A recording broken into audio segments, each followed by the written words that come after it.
Tanawa nyo ni mga kaparmer. O mo ni nagtudlo sa kuwas una kaparmer. Ay, bantugan.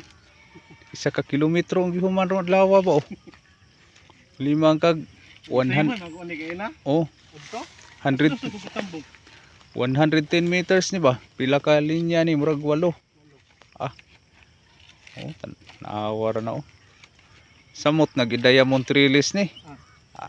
Di jud ka human. Ako anya na sobra. Sus, noon sa ning puro naman ni hurot na basakan na ning kalakihan ni kay puro naman ni gulay. Nao na pay batong dito, big time gini diri ba. Big time gini diri.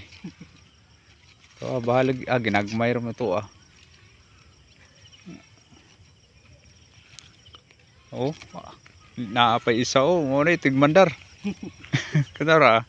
Naginawa ko. Nao. Unsa kay natun-an na sa YouTube ron. Pag ani nako ganiha diri nga mao pumti pagsugod. Pag balik nako igor gani ko ta nakapangladok. Humana. Ayati ni. Tanaw na to ning green arrow kay green arrow ro ba ni butog makatusok mo ka ni.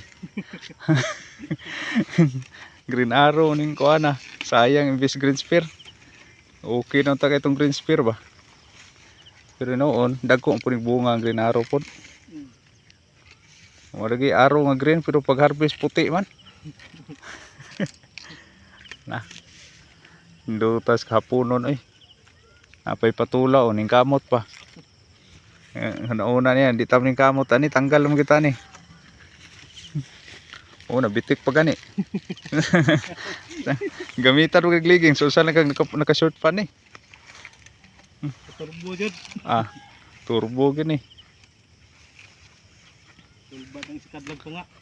Isa kadlog tunga gihimo orang medya dia. Half day ra 5 ka ani oh. 110 meters 8 ka linya. Gi half day ra. Yung pakyawan eh. Waro. Ay ning mukatan-aw pud ta mga diskarte ba. Mao ni ga train sa kuha sa unak farmer. Thank you Lord.